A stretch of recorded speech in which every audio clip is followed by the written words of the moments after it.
Hello and welcome. Today we are going to be talking about this, and by we I mean I.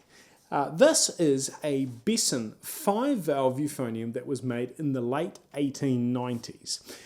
But to get the sort of annoying truth out of the way first, I'm not going to be playing this. It has a whole bunch of air leaks and it sounds like a piece of drain pipe. So I'm going to be talking about this, telling you potentially my thoughts about why it existed and why we don't see these anymore, but I can't play it. So, as I said, this is a 5-valve euphonium. Now, people who have seen this channel before will have seen another 5-valve euphonium in the past, but that was a very much a different instrument. That was a 5-valve euphonium that had 2 bells, a double bell euphonium, and the 5th valve actuated that second bell. This is a standard single bell euphonium with 5 valves, so that 5th valve does something very different. Having a bit of a look at the instrument, we will notice that from the hair up, it's kind of not particularly unusual. It's got your 3 top action piston valves, but instead of having a 4th valve on the side, it has a 4th and a 5th valve on the side. The first 4 valves do exactly what you would expect. They are your standard first 4 valves, and the 5th valve is a flat hole step. So it's similar to the 5th valve that you might get on a tuba, for instance. You will notice, of course, that the 4th valve doesn't have a finger button. That is not a design feature, but just something that has been lost in the past at some point. The other thing to note about the valves is that this is a non-compensating instrument. In fact, I don't think I've ever seen a 5-valve compensating system because it's simply not necessary. And that's kind of what this video is going to sum up, is that the reason why you would want 5 valves is because you can't get all of the notes that you would want to get if you just have a 4-valve non-compensating instrument. When you use the 4th valve on pretty much most brass instruments, it lowers the pitch a perfect 4th. That adds a lot of extra tubing to the main branch of the instrument. And so for the 1st, 2nd and 3rd valves to remain in tune, you also need to add extra lengths to those tuning slides as well. On a non-compensating instrument, they don't do that. So when you use the 4th valve, all of the other 3 valves are proportionately too sharp. That's why the 5th valve is often a flat full step, because it's the equivalent of a normal full step when you've got the 4th valve pushed in. So that 5th valve gives you the ability to play completely chromatically in tune. If you didn't have that, then your low B natural, if you're reading in concert pitch, is going to be horrifically sharp. If we compare that to a modern 4-valve compensating instrument, we solve that tuning problem in a different way. On an instrument like this, when you use the 4th valve, the air is redirected back through the valve block. So you play through the instrument, your airflow goes 1st, 2nd, 3rd, 4th.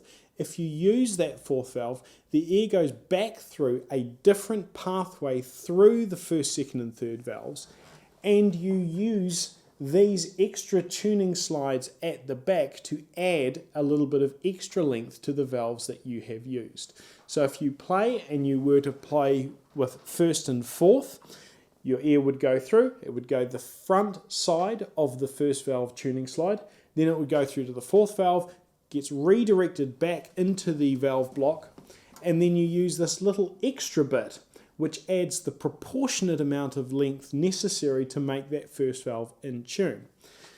So this system is what's been used for a very long time. I think it was invented something like 1870 or 1880. It's called the Blakely system.